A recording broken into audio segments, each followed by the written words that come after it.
Okay, so this is the enrichment assignment for Chapter 2 of Chomsky's Profit Over People. So I know first thing I notice, I'll just comment on the entire chapter itself first, is that Chomsky painted a much bleaker description and view of this of where the world is essentially headed in the future. He was very much more straightforward about what he thought and the dangers and the perils that neoliberalism poses to the entire globe. So, that was just my overall impression here. Let's start with page 1. Alright.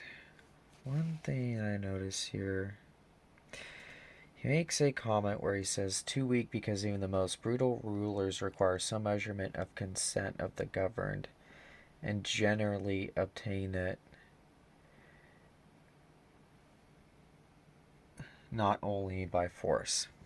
So it looks like the definition, way that neoliberalism is surviving here is that the definition of consent has essentially changed.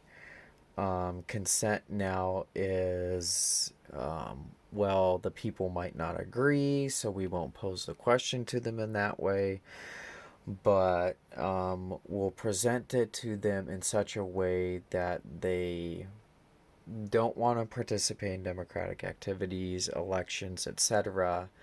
And if we can de incentivize the average citizen to take part in the democratic effort, that and essentially gives us a free reign to do what we want without the consent of the people.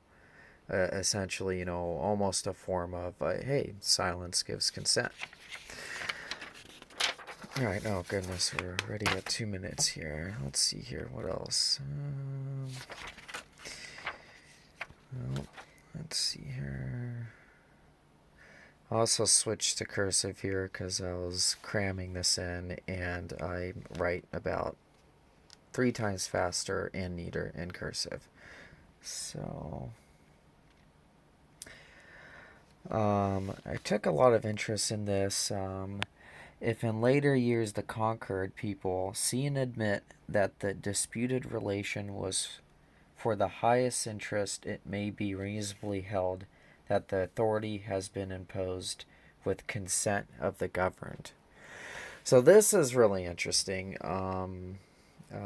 My time working for the DoD, I spent countless hours every single year doing ethics and morals training. That's one of the big things you have to do. There's yearly classes, monthly classes, a whole bunch of stuff. And one of the first things they talk about is a means to an end, or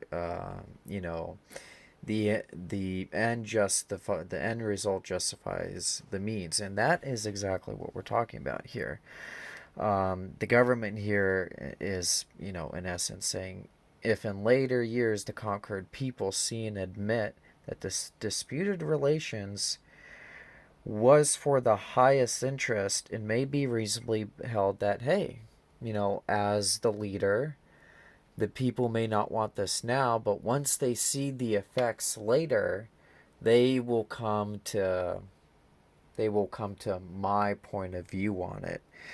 And that's one of the things you're always taught in ethics to stray away from is, don't justify the ends, the means, or justify the end, or justify the means because of the end. Whether that's how you treat people, whether how you're following rules of engagement in a foreign country when you're, interacting with the foreign nationals or the foreign civilians of that country. You always have to follow the rules that have been set beside you, regardless of what you personally think. Let's see here. I'll keep flipping here. I know there's some other ones that I wanted to cram in here.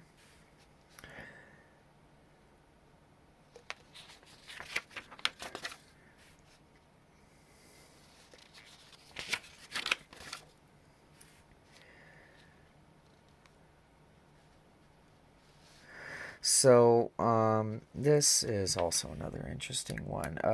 Laura Schultz, which I think I notated in the previous, one of the previous pages. I think he was a philosopher or something, but he had a very clear understanding, actually, a very similar opinion to Chomsky about neoliberalism, and he warned about it in Latin America while we had foreign military influence. I think it was in Brazil. And I think one of the reasons that he was unsuccessful to warn people is because he didn't have the platform that we have now. He doesn't have the platform that Chomsky had, which is, Chomsky was able to publish a book. He had the money to do that. I think this was published in 1999. It was either that or 2008. But bottom point is, Chomsky had a very, very wider platform to read with, which is why now he's estimated to be worth about $5 to $6 million, and he's a very well known name. I mean, I have not read a single one of Chomsky's books before this.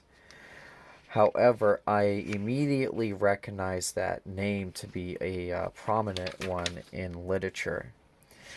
And at that time when Brazil was taken over, it was that philosopher did not have that advantage. So I think we are actually much more well equipped to get these ideas out there and tell people what we think. We have a much wider platform, and that is actually an advantage. Technology has become an advantage for the little person, and I don't think Chomsky actually gives enough credit for this. Is that, hey, you're living in a day and age where someone living in their mother's basement can become a YouTube sensation overnight.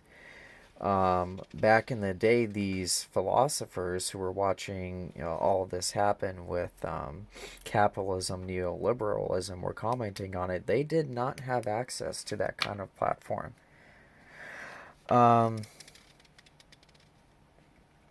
One thing that Chomsky also doesn't mention that a little bit bugs me is in here, within a few years, the great beast once again escapes its cage. And again, Chomsky this is not the first time he's mentioned the beast. And the beast is the will of the people, because they've gotten so beaten down and turned down that they're just done. They revolt. And, he's talking about these instances where, in the 1950s and 1960s, people revolted. And I mean, if you had done this, if you had tried to unionize in the 1950s, and you were in a country like Russia, for example, you were going to jail. I mean, that is still even today an issue in Russia. You were going to jail. The government is gonna come after you and squash you. That is one thing that Chomsky doesn't bother to mention about the United States, is that these people, yes, were able to revolt and they were able to make changes, although it should maybe never have happened in the first place. I mean, that's a debate for a different time, really. That's a whole different subject. But the fact is, they were able to revolt. They weren't arrested in mass numbers. Some of them didn't start disappearing, and to that effect, at least not at the government's hand. And they were actually able to make social change. They were actually able to make industrial change of how the worker was treated. You do that in some other countries, you can't get away with that. The public is too tamped down. So I think it would have been an important distinction for Chomsky to make there. Let's see what else here. One thing that Chomsky mentioned, and I'm not going to go back to it, but he spent a lot of time on Newt Gingrich and back in the 90s. Um, and maybe I'll find it here, cram it in. Hang on. Well, anyways, he mentioned that Newt Gingrich's district was by far the most subsidized district in um, in the country. And he said, how it's ironic that the guy who wants to cut the budget, cut everything, and have he wanted a balanced budget. He didn't want any national debt. And one aspect of the argument that Chomsky either he ignored or he didn't go into it. I mean, I would assume he'd go into it because he is a phenomenal researcher. But one thing that I saw was lacking is that he criticized him on that, but he didn't mention how much that district paid in taxes, how much revenue that district actually generated. And when you're going to call someone out for, hey, you're running a district that takes a ton of money from the government, well, what if his district is largely successful and there's a lot of big business and they also give back a lot in money? And if you're going to make that argument, you need to also put in the fact that not only is this district taking a lot of subsidies from the government, the subsidies aren't generating anything back. Because from a business perspective, if I'm dumping a ton of money into here, as a subsidy, but the business is booming, they're paying a ton in taxes, the workers are paying taxes, the workers have money to spend, and money is economically being generated, well, then my money as a subsidy is well spent from the perspective of the government, from the perspective of any business.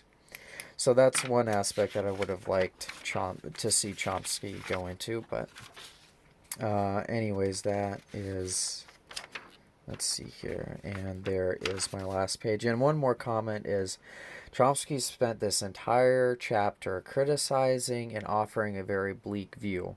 But he shies away from that from his last paragraph here. To where he takes a much more optimistic tone and more of a call for action and more of a, hey, there is power to do something over here, which I do like. Anyways, that is the end. Thank you.